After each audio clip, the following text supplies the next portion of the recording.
Hello there, welcome back to another episode of Strife's Talking Points, and this morning I'm going to cover a very interesting story interesting to me. Before I begin, I would always like to say, please like, share, comment, subscribe to the video, let me know what you think. Even negative feedback, criticism still works just fine. I'm trying to figure out how to make sense of the world, and strangely enough, everyone out there helps. First off, I'd like to do a real quick video off of Twitter here. Steve Cortez with the new definition from her. I say concentration camps because that's how they are defined internationally. That's what these are. I am not equating with stigma of the Nazis and the Jews. Leave that part aside. Now, Chris Cuomo has decided that AOC's new definition, calling them concentration camps, because a freshman congresswoman from New York has decided these are concentration camps, that's what they are. Even though it's not defined literally, internationally, or in any other way possible that those are concentration camps. However, this story is exploding through the social media of people who just don't learn, don't know, don't understand history. And there is no way to take a concentration camp and destigmatize it and delink it to what happened in Germany in the late 1930s through the mid-1940s. And Cuomo and the others are on CNN have decided that these new things are reality. They must change the meaning of words. They must have their own ideas. And this is why I really do worry about the state of politics in the U.S. Satisfied? No, Chris, that's a ridiculous excuse for a couple of reasons. First of all, we all know what the connotation of concentration camps is. If we went out on the street and asked 100 random people, 99 of them would tell us, would give us an explanation or a definition that relates to Nazism. But secondly, and even more importantly, she used the phrase never again, which we know is specifically linked to the Holocaust, to the Shoah. And by doing that, she very much demeaned the victims of the Shoah, the victims of that horrific tragedy. She also demeaned, by the way, the American soldiers that smashed the evil perpetrators of that human tragedy. And I would also add this. She also demeans the current American citizens, many of whom are Hispanic, who do the very hard and dangerous work of guarding our border. She equated them by association to Nazi SS guards, and that is disgraceful. AOC should apologize at the least and probably resign. Now, what you heard there is the pushback from Steve Cortez, basically going through what you're seeing. A lot of people say these are people in the middle, these are people on the moderate left, these are people on the right. That is not the whole idea, that these camps where people are held for 30 days, where they're being checked out, where they're being processed, and a lot of them are being given medical care. I know you've all heard about these people that come across that are dying. However, you must remember that 2 of the deaths that I know of recently were people who were in the final stages of HIV and AIDS and had never received treatment, were in the final stages, and then came into the U.S. and literally died in hospital care. Also, we're having these children come through. They keep talking about them. They're not being put to death in these camps. They are coming in. They are severely dehydrated. They are severely malnourished. They have a host of medical issues. They're coming into the U.S., they're being taken to medical care, and then they're dying because of the treatment they've received from point A to point B before being taken into the hospital in the U.S. This is a very polarizing point that me as a person more in the middle, I cannot stand this whole idea of extremism, where we have the extremists on the left who are trying to force all these conversations. I know you've seen it from Vox, where he always says it's the people on the right that dominate the conversation. No, what most people would see is most mainstream media outlets, CNN, MSNBC, ABC, CBS, these huge New York Times, make up stories and then try and push that forward. And most of the reality comes from the people in the middle, on the moderate left, on the right, who have to rein them back in. And this is truly why people distrust media. This is truly why you see this failure, why you hear the the phrase fake news so often, because these are fake stories. New York Times last week ran that completely fake story about YouTube radicalizing someone, where the most radical to the right he got was, dating a Christian woman, believing in traditional, realistic gender norms, the things we've had throughout human history. And that was it. Those were the most radical things, but this made the front page of the New York Times. One story based on one person, and nothing that they allude to in the story was actually true from the story. And now we have Chris Cuomo, and I'll continue. One point of pushback before I get to you, Angela. You did not have similar problems with the phrase America First, which is equally stained, or Equally stained, America First. That is not a stained phrase to people in this extreme bubble on the left. They believe these words are hateful. There is no hate in that. America First. Every politician, every nation throughout history has always believed their people come first. That's a reality. Always been that way.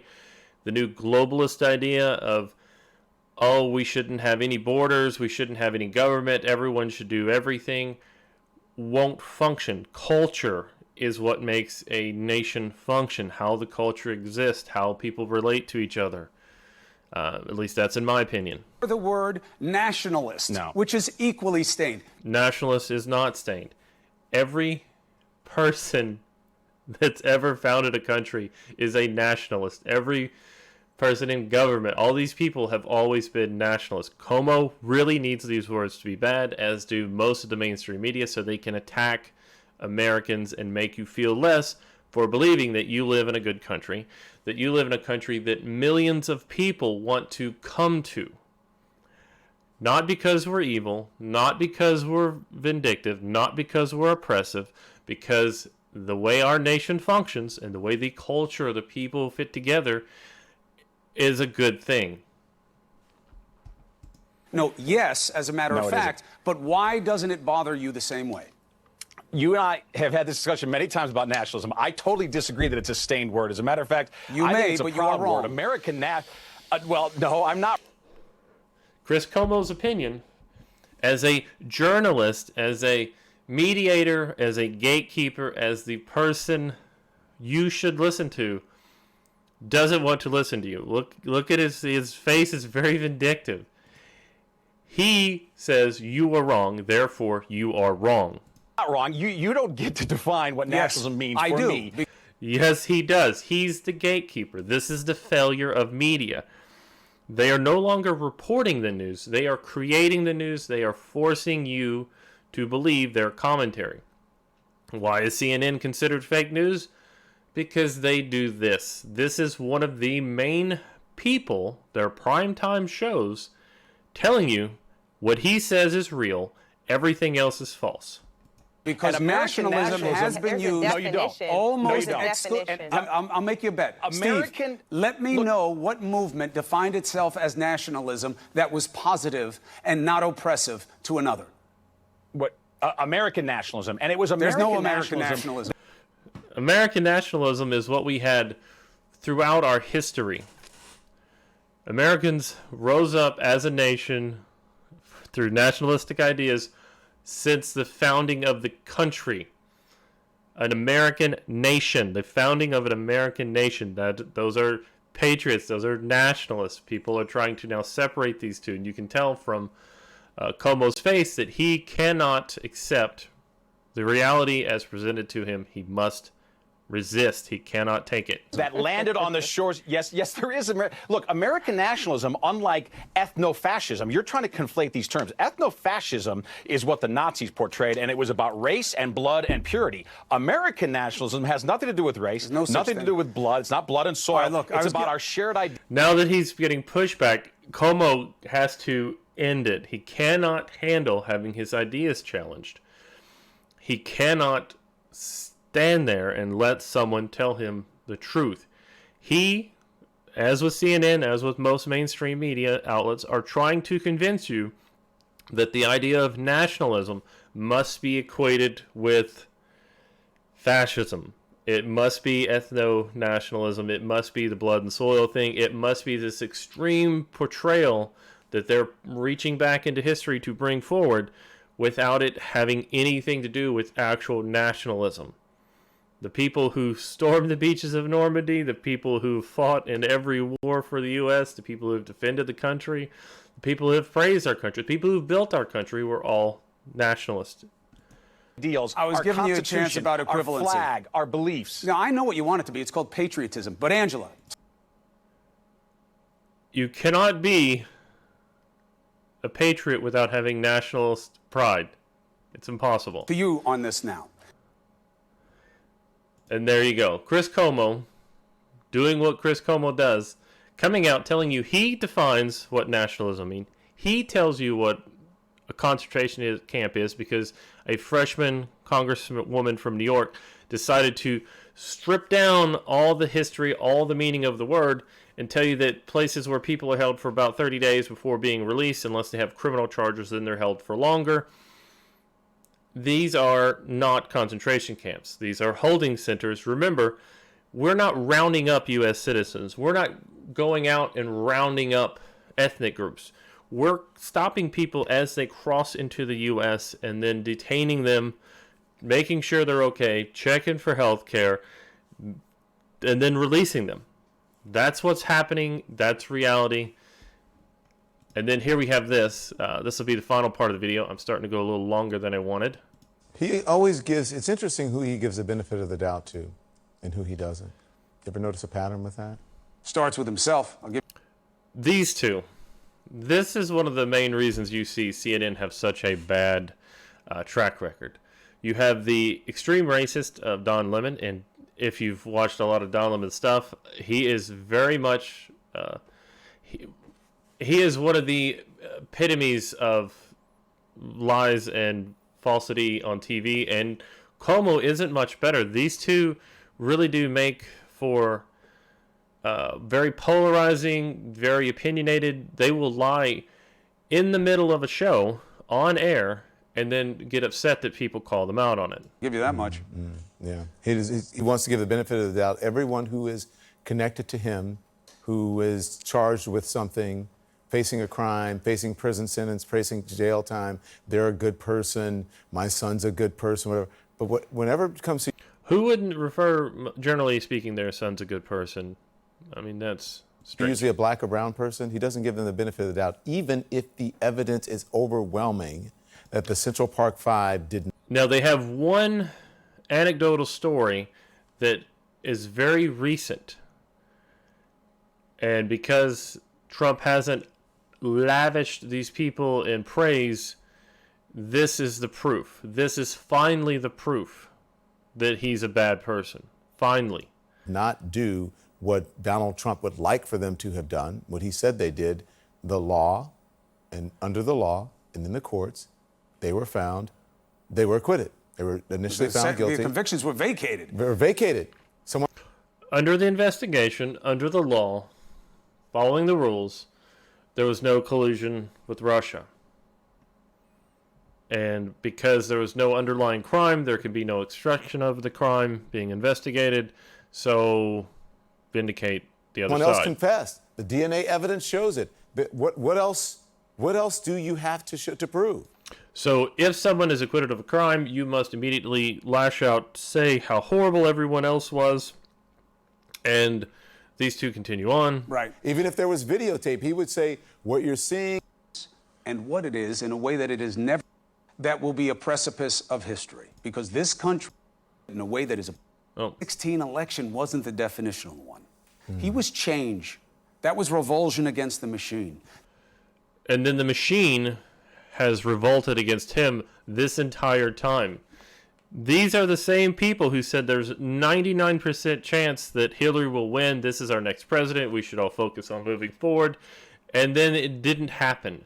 They haven't stopped attacking the president, the Republicans, everyone who slightly disagrees with what the machine says. These two, for years, 2 years, it'll be coming on 4 years before the next election cycle, and we're already seeing the censorship, the ban hammer come across all of media.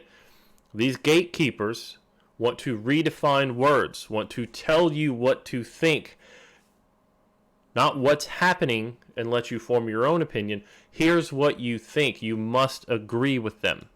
That was disruption. That was disaffection and outrage and him connecting with it in a way that his opponent did not. This is the definitional election. This is the one that will be a precipice of history. This is the one that people like these two will have nowhere to go. If they cannot force you to believe what they want you to believe, how they want you to think, they have failed. CNN right now has some of the lowest ratings ever. There are YouTube channels that produce 4 and 5 news stories a day that beat CNN's ratings. CNN can get less than 1 million people watching. There are YouTube news channels that beat that. These two have failed. The lies are falling apart. Because this country is going to decide who it is and what it is in a way that it has never done in my lifetime. Now, see, the morality there, you will decide who we are. You will decide what we are doing in a way that they tell you. Because if you don't, you're immoral, you're a fascist, you're a racist, you are hate, you are a Nazi. You are the most vile of all things because you don't agree with what they're telling you to believe. Who we are as a people. And who we are not. Who we're not as a people. But we also have to, I think there's a lesson in it for all of us. If you are a Trump supporter, do you continue to fall for the okie doke? Do you continue to use as an excuse that everyone is out to get him and that everyone else is wrong? Do you continue to, if you're not a Trump supporter, do you continue to believe that these people telling you lies that you can easily check to see their lies? Do you continue to fall for the narrative that you're being handed by these people? If you are a Trump supporter, do you believe that America has a right to exist as a nation? Do you believe that even the simplest things, that men and women exist as a thing, that men are men and women are women? You know, do you believe these simple concepts? Do you believe that the economy is more important than extremist ideology? These are the questions you should ask yourself. These are the things you should focus on moving forward. And clearly, I'm not saying, go out there and re-elect Donald Trump, but look into the candidates, see what they actually mean. Don't listen to this. And he's always right, and that you're right, and that there is no compromise on that side. If you're in the news media, and in the jobs that we are, do we continue to allow space for propaganda and lies that we... Now, I'm not sure which order they come on anymore, but do you allow propaganda and lies? Do you allow Chris Cuomo space to spread propaganda and lies? Do you allow Don Lemon space to spread propaganda and lies?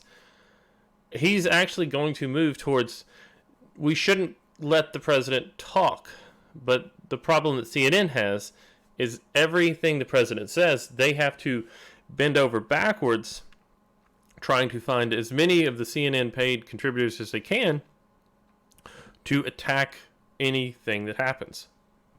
We have to go back and correct.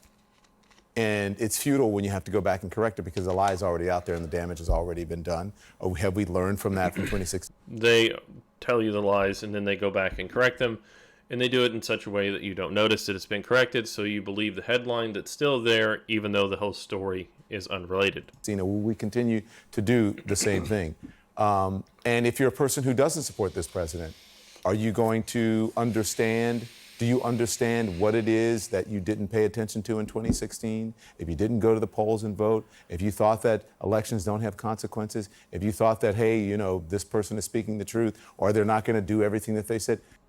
Now, do you notice the difference he did where this one person is lying, this is, all these people are bad, you're bad, you shouldn't think this way because that makes you bad.